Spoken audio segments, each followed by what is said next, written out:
Students, my name is Faiz. Now let us proceed with the topic that we have left till yesterday. Now, yesterday we had finished the geographical features of India and its effects on the history of India. Now we had seen that geographically there are three major subdivisions of the India. And Indian subcontinent consists of countries such as India, Pakistan, Bangladesh, Bhutan, and Sri Lanka. Now, what we had also seen that there are three major subdivisions of India. First is the Himalayan mountains in the northern part of the subcontinent. Then second is sorry, and the second one is Indus, Ganga, and Brahmaputra plains. It forms a long belt from Indus till from the western part of the subcontinent to the eastern part, and then finally drains in the Bay of Bengal. The river Indus drains in the Arabian Sea, whereas the river Ganga and Brahmaputra they drain in the Bay of Bengal. And we had also seen that the eastern coast of the Indian subcontinent is called as Coromandel, and the northern part of that coast is also called as Kalinga. Odisha coast is called as Kalinga. In the historical phase, in the ancient history, Kalinga refers to the coastal Odisha. And we had also seen that in the western sea coast, we had seen that the third subdivision that we had seen was Peninsula Block. In the western part, it is surround the Western Ghats are like a wall which cover the peninsular block on the western side. And similarly, in the eastern side, we see that a long wall, but it is broken down due to the rivers that bisect it, that dissect these eastern Ghats.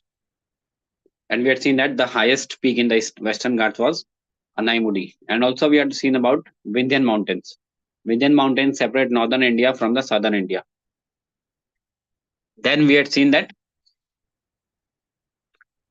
rivers, the major Himalayan rivers were Indus, Ganga, and Brahmaputra. Then we had seen about Narmada and Tapi. These two rivers flow westwards. They flow westwards and flow in the Rift Valley. Similarly, the east flowing rivers, the major east flowing rivers are Mahanadi, Godavari, Krishna, and Kaveri. And we had also seen about the coastal plains, such as Malabar coast in Kerala. A little north to that, we had that coastal part is called as Kannada, and still not north to that part, it is called as Konkan coast, comprising of Mumbai and Goa. Now let us proceed. The lesson 2 says that prehistoric India and the Harappan culture. Now today we will cover the Stone Age, prehistoric part. History of human settlements in India goes back to prehistoric times. Now we will see the meaning of this word, prehistory. Prehistoric times.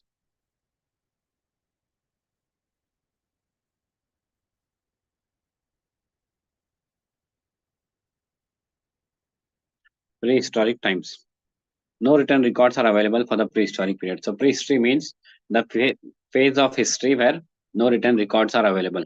And prehistory is the longest phase of human history. Prehistory is the longest phase of human history.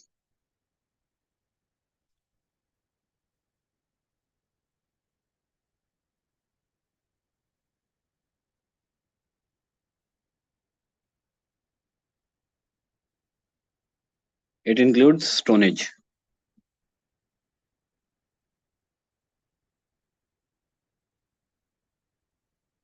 It includes Stone Age. So where do we get materials? How do we know about this phase of human history? Now, to study this phase of human history, we have evidences in the form of material remains.